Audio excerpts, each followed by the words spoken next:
Mr. Greedy. Mr. Greedy liked it.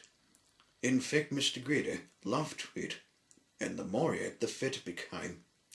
And the trouble was, the fitter became, the more hungry it became, and the more hungry it became, the more he ate.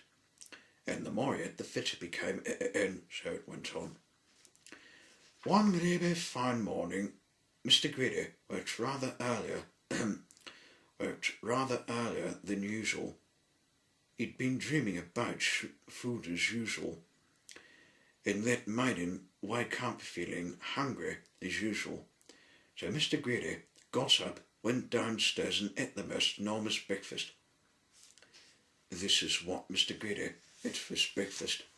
Toast, 2 slices, cornflakes, 1 packet, milk, 1 bottle, sugar, 1 bowlful, toast, 3 slices, eggs, 3 boiled, toast, 4 slices, butter, 1 dish, marmalade, 1 giant pot, toast, 6 slices. That was a delicious breakfast. Now, I wonder what would be nice to have for lunch. He decided, in order to work up an appetite for lunch, he would go for a long walk.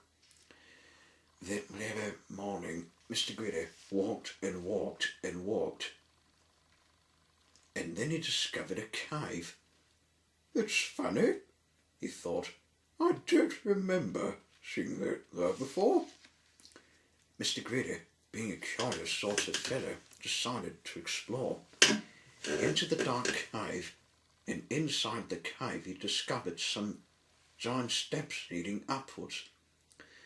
They were really steep and really difficult to climb, but he did find this really simple. With much huffing and puffing, Mr. Greedy climbed up and up. At the really top of the steps, Mr. Greedy came to a door. It was without doubt the biggest door that Mr. Greedy had ever seen, and it wasn't quite shut.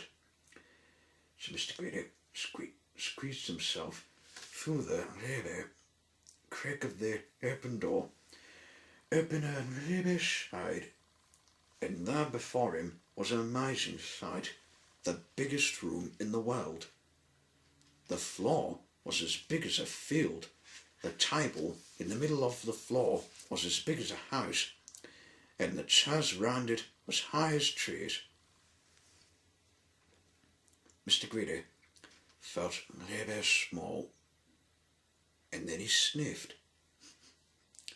Coming from somewhere upon top of that gigantic table was the most delicious food smell that Mr. Greedy had ever smelt. Mr. Greedy sniffed again, and then decided that he must get up onto the table. So he began to climb up the leg of the enormous chair. It was really difficult, and it took him a long time, but eventually Mr. Greedy stood on the table.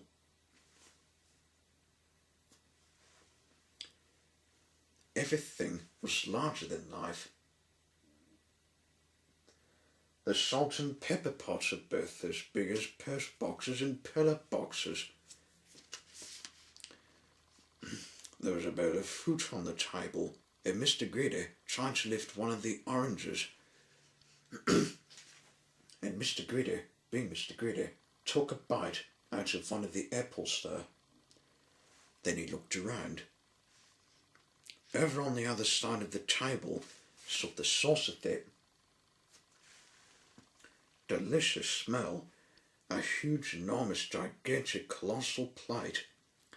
And on the plate, huge, enormous, gigantic, colossal sausages, the size of pillows, and huge, enormous, gigantic, colossal sausages and potatoes, the size of beach balls, and huge, enormous, gigantic, colossal pears, the size of cabbages. Mr. Greedy hurried across the table towards the plate, and being Mr. Greedy, began to eat. Suddenly, a shadow fell across the plate. Mr. Greedy found himself being picked up a giant hand and looking into the eyes of a real live giant. "And who," thundered the giant, "are you?" Mr. Greedy was so frightened that he could only just manage to squeak his name. "Mr. Greedy," he squeaked. The giant laughed a laugh as loud as thunder. "Ha, ha, ha, ha, ha, ha. Greedy by name and greedy by nature," he bellowed. "Well, I think, Mr. Greedy, that you need to be taught a lesson." Ah, ah, ah. And what a lesson it was! The giant made Mr. Greedy eat up everything on that huge, enormous, gigantic, colossal plate. When he'd finished, Mr. Greedy felt rather ill, indeed, as if he would burst at any minute. "No," said the giant in a much quieter voice. "Do you promise never to be greedy again?" Oh yes, murmured Mr. Greedy. "I promise." "Well," said the giant, "then I'll let you go." Mr. Greedy climbed down from the table and went out through the door, feeling rather fat and rather extremely miserable. And you know, from that day to this, Mr. Greedy has kept his promise. And do you know something else as well? Mr. Greedy doesn't look like he used to look anymore. He now looks like this. He's looking rather thin, but not rather fat. So if you know anybody who's as greedy as Mr. Greedy used to be, you know what to tell them, don't you? Beware of giants.